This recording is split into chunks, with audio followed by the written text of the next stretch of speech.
Shout out to you, Sebi. What about basketball? I'm assuming you're talking about the NBA, overseas, college, whatever the case may be. If you ain't never played basketball, then you won't know the basketball world. So if you watch in the NBA right now, most of it, majority of it, but if you watch that, you're watching 2K NBA live in real life time. So the things that these niggas is doing in 2K, they do in real life. So if you really sit there and think to yourself, whoa, is this player really jumping that high like he does in the game?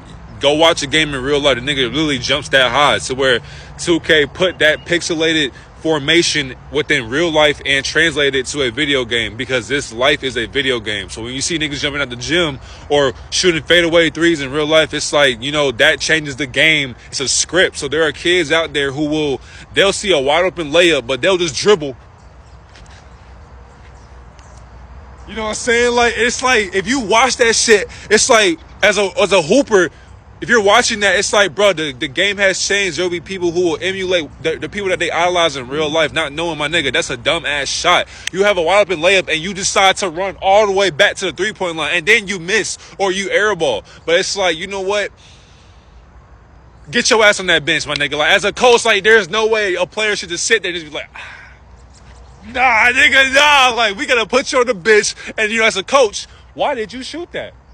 Oh, you don't have an explanation? Okay, so we'll wait till you figure out an explanation for why you shot that dumbass shit. But now, if you apologize and you go back in the game and you play like a player and you take smart shots, you take efficient shots, and you're able to sell out crowds and sell out not only but the enemy, because, you know, the enemy can't guard y'all. So if people play it as a team player and not for themselves, like Buddy right here shooting a fadeaway three, then it's like we can obviously win the game. But there will be some people who are chosen to play the game. So that's why most people will fall off, because they can't stick to the script, which is why a lot of these niggas out here, they're getting to a bad because they're really like that. So there will be couch coaches. Oh my God, this nigga is so slow. He's ass. He's the worst player in the NBA.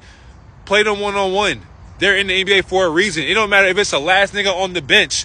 That nigga, he will give you 50 easy. He's just not a NBA player to you that you idolize, but he got there for a reason. She got to the WNBA for a reason. So these people are in a different realm from a normal person, from a LA or a Lifetime or a YMCA or a Park person. These niggas are in the league for a reason, because they are elite. You cannot guard them. They are getting 40 and 30 and 50 easy.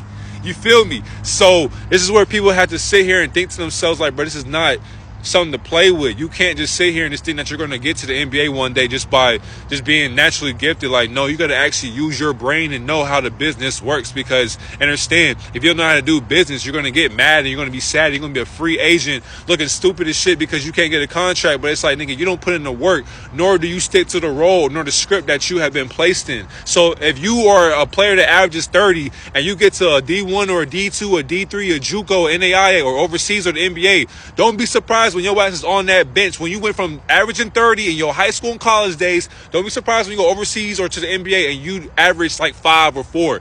What are you going to do about that shit? What are you going to do when the adversity hits you, my nigga? So basketball is a script. And that's why there are people in the NBA who are creative players. They're literally artificial intelligence running up and down the court looking like gazelles and shit at 7'5" on the wing. You have never seen that before. So that's some abnormal shit. And there are people out there who are creating basketball players to come overseas to start dominating overseas to make it seem like they run the league. No, my nigga, we do this. That's exactly why the NBA is fun to watch if you are watching it on a surface level. But if you start using this, you'll see it past a surface level.